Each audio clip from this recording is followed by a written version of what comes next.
ni nga amee yërmande Krav Maga boxe ceinture noire waaw bu baax la docteur. donc vraiment Krav Maga comme mooy bu baax bi arme blanche la ah kii arme légère la. lan la bokk arme légère la kay kii waruñu ko bàyyi ma circuler mais yi mu dajale yëpp mais xool moom ministère intérieur di ko bàyyi. dañ lay passe bal bi rek nga njëkk ko nuyu ñu doo ko waxtaan ak moom. moom kay njàngum xeex mu metti mi laa bëgg a xam lu ko waral lu tax lu ne nga jàng ko pour xeex loolu mooy première question. macha allah fu ne nga demee jàng xeex lu tax. ndax loolu la téléspectateur yi di xaar. waaw bismillah maa ngi leen di nuyu yéen ñëpp ku ci nekk fi sa tur ak sa sant di rafetlu émission bi parce que émission ba la boo xam ne tey jii nii dafa bokk ci agenda doomu réew mi. ci réew mi ak ci bitim réew. ba profiter occasion également di nuyu waa réew mi. ñi ci réew mi ñi ci bitim réew. di ñaan yàlla lépp loo xam ne ñaan nañ ko ci bu baax. ci biir weeru koor bi mu dal ci réew mi ak ci doomu réew mi. émission bi nag am na solo. ndaxte yenn question yi tamit day tax ñu gën a leeral lu bëri. defe naa arts martiaux ku xam li ci biir xam ne vraiment kuy def arts martiaux. da nga bokk ci ñoo xam ne non violent parce que li ñu jàngale lu bëri suñuy def suñuy formé surtout ñu nekk ci arts martiaux yi mooy ñu xam lan mooy non violence calme. mën défendre nag. self défense am na solo. que muy góor que muy jigéen mag ndaw. ci tàngat yaram tamit baax na parce que arts martiaux baax na ci physiologie corps humain. parce que tamit dina baax na ci muscles yi. baax na ci deret bi muy daw bu baax. baax na ci organes yi donc loolu lépp dafay lu am solo. loo xam ne xëy na moom moo ñu ci dugal. voilà très bien bala ñuy sori ci yenn sujet yu gën a xóot yi fan yi am na lu fi xew mu di mbirum faux médicament am justice ni mu ci taxawee benn waay bu ñu ci jàppoon waroon jugé woon ko ñu ne dañ ko may grâce pharmaciens yi taxaw ne dañuy grève wane seen bopp yow muy secteur boobu miin wàllu pharmacie ban commentaire nga am ci xew-xew boobu. waaw defe naa sujet bi dafa am solo ci lu bëri. parce que tey profession pharmaceutique dafay profession boo xam ne dafa ëmb lu bëri. ndaxte ku xam faj. ak domaine garab. war nga ci bàyyi xel bu baax a baax. parce que poson bi njëkk mooy garab. garab poson sax lañ ko tuddee poison. ndaxte nit ñi ñu bëri xëy na automédication sax. bu ñu yegseegul sax si. trafic de faux médicaments même automédication sax catastrophe la ci réew yu bëri yamul nag ci Sénégal rek de parce que tey jii nii boo demee réew bu ñu naan États-Unis bañ nañ ko ba bu ñu la defalee prescription pharmacien bi dafay jël li nga xam ne moom moo doy pour sa traitement defal la ko ci boîte pour rek bu jeexee nga bañ ko jël jox ko keneen tellement dafa am une différence fondamental entre nit ñi. nit ki mën na am pathologie bi. nga traité ko ak garab bi waaye xëy na am na leneen loo xam ne am na ko du garab boobu moo doy wala bu utiliser garab boobu dina am safaan boo xam ne dina ko daal. dëgg la de. loolu yëpp duñ ci bàyyi xel.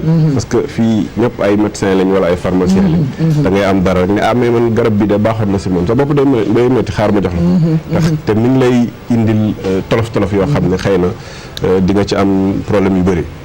donc muy tey jii nii affaire bu mbir mu am solo et damay profiter de l'occasion pour vraiment saluer li nga xam ne mooy esprit tey jii nii de responsabilité bi pharmaciens yi amoon keroog ndaxte pharmaciens yëpp dañ daje parce que situation bi quand même c'était catastrophique muy trafic de faux médicaments ñu waxtaan seen biir ne dañu tëj pharmacie yi 8 heures ba 22 heures. mu doon loo xam ne boo jëlee territoire national 14 régions yëpp 557 collectivités territoriales yëpp. nga tëj pharmacie yëpp loolu dafay indi tolof. ci santé population yi. ñu waxtaan. may également magnifier surtout également main tendue bi nga xam ne état def na ko à travers le chef de l'État à travers également le ministre Abdoulaye Diouf Sarr ministre de la santé mu lancé benn appel à la communauté à tous les pharmaciens pour que ñu toog waxtaanee mbir mi ci loolu ñoom waxtaan nañ seen biir ordre des pharmaciens mi ngi ci woon am na comité également paritaire ak syndicat bi ñu waxtaan. ñu waxtaanee ñu ne symboliquement tamit il est important que ñu pose acte bu am solo parce que acte bi mooy population yi xam ne am na lu xew am na loo xam ne également war nañ ci waxtaan entre pharmaciens yi ak état ak population yi. donc ñu jël pendant 2 heures de 10 heures à midi tëj pharmacie yëpp. ci Sénégal loolu baaxoon na si. léegi nag ëllëg ministre de la santé dina recevoir communauté bi ak recevoir ordre des pharmaciens syndicats yi ak acteurs yi nekkoon ci comité bi. pour waxtaan surtout ci problème mu médicament problème mu également santé des populations. très bien ñoom foofu lañ leen di xaar mais est-ce que ñoom la woon ñu porter combat boobu loo xam ne justice moo ci wax est-ce que ñoom pharmaciens yi ñoo waroon a porter combat boobu. waaw xam nga pharmacien dafa am la particularité de nekk koo xam ne acteur de la santé dafa waat bi ñu koy jox doctorat dafa waat ne lépp lu muy def daf koy def ngir santé population yi amélioré wu. am na loo xam ne également dañ ci war a bàyyi xel pharmacien amul obligation de moyen. obligation de moyen mooy def lépp li nga mën pour nit ki wër. pharmacien au-delà de l'obligation de moyen dañ ko ne non yow obligation de résultat nga am. lépp li nga war a def boo ko nattee da nga ko war a natt ba mu toll fi mu war a toll. boo ko dépassé rek sa responsabilité est engagée. te monopole pharmaceutique bi pharmaciens yi ñoo ko yore. c'est-à-dire lépp luy garab dafa war a jaar ci ñoom ñu saytu ko xool bu baax naka lañ ko war a defee. tey jii nii biir Sénégal boo gisee benn molécule bu war a ñëw dugg biir Sénégal ñu war ko commercialiser biir Sénégal mu jaar ci secteur pharmaceutique bi dafa am loo xam ne obligatoirement dañ koy laaj laboratoire yi. dinañ am dossier technique. dossier toxicologique dossier pharmacologique ñu saytu yëpp ba gis ne lii bu yegsee du gàllankoor population yi. bu loolu amee tamit automatiquement donc garab bi mën a dugg ci biir ci biir société bi donc. combat boobu ñoo ko war a porter.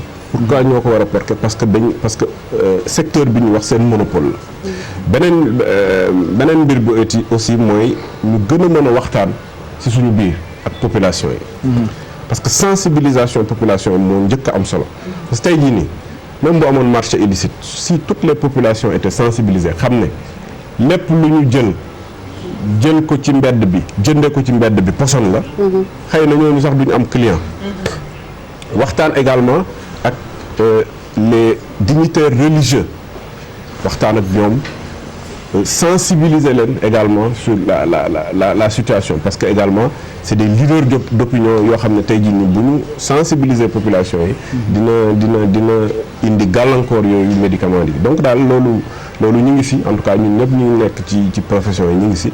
et di ci encourager encore une fois ordre des pharmaciens syndicat des pharmaciens ak tous les pharmaciens installés ñu ngi ci laboratoire yi ñu ngi ci hôpitaux yi parce que tout le monde est sensibilisé ñëpp ñu ngi ci combat bi di wax également que le chef de l'État à un moment donné am na lu am solo loo xam ne def na ko mooy jël engagement dem ci lutte contre également le marché illicite ba tey jii nii am na un comité boo xam ne teg na ko ñu ngi ci liggéey ak maître Massokhna Kane d'ailleurs moo ko dirigé pour lutter contre cela et biir ministère de la santé également il y a un comité boo xam ne moom mooy saytu lépp luy marché illicite gëm nañ ne daal après rencontre suba bi avec le ministre de la santé ak rencontre bi avec le président de la République dina am saafara yu bëri mais est-ce que dina yomb ci dëkk boo xamante ne je sais pas si vous avez remarqué boo demee hôpital garab yi lay bindal dafay bëri da ngay dem hôpital c'est-à-dire da ngay boole sa feebar ak diisaayu mbuusu garab bi boobu di benn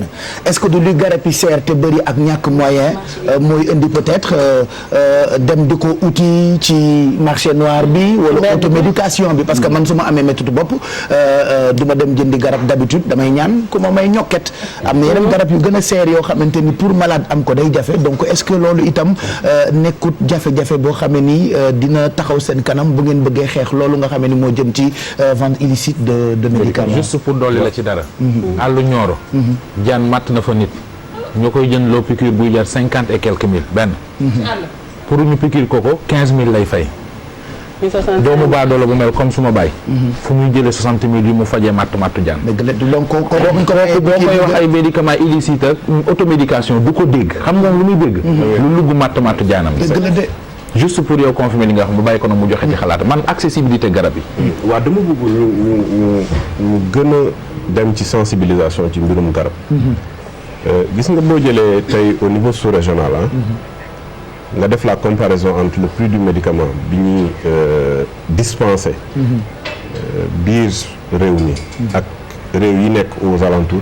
Sénégal bokk na ci réew yi nga xam ne médicament njëg li moo gën a moins cher. kon yeneen dëkk yi ñu dee. Pourquoi?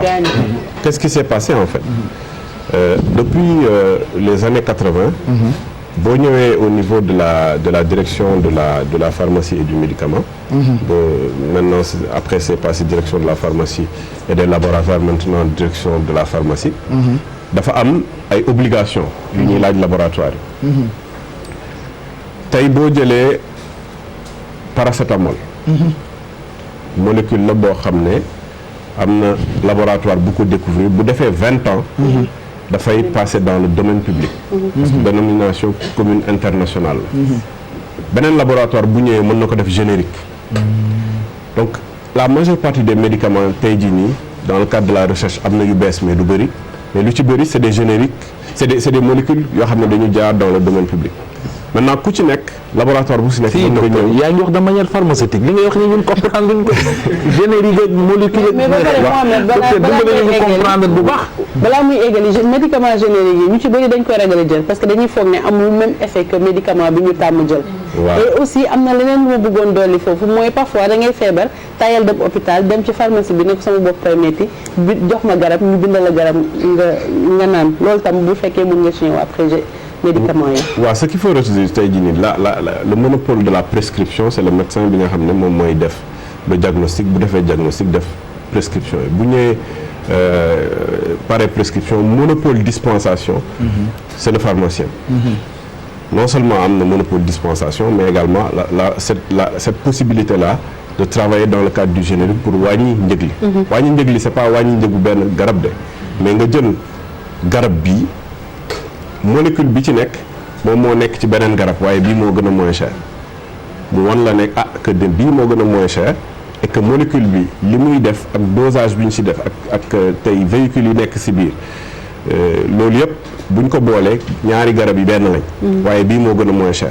mais conseil boobu da nga koy dégg boo ko déggee bu baax rek xam ne ki la ko jox c'est un homme de l'art et bu la ko joxee daf la ko jox pour faciliter la yow garab bi ngay jël. donc comme je dis. loolu mooy li ñu naan générique yi. fi ñu koy jaarale. mais tey jii nii laboratoire bu ñëw Sénégal boo ñëwee déposé nga gis ne yow garab bi passé dans le domaine public tey jii nii defar nga ko tuddee ko beneen tur waaye ñaari garab yi benn la.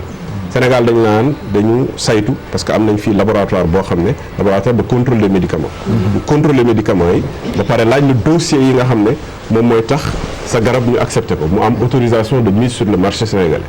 dossier technique dossier toxicologique dossier pharmacologique et cetera. bu ñu paree ci loolu ba lépp pare ñu gis ne garab bi baax na dañ la naan garab bi am na 5 laboratoires yoo xam ne ñu ngi ko ci defar par exemple paracétamol.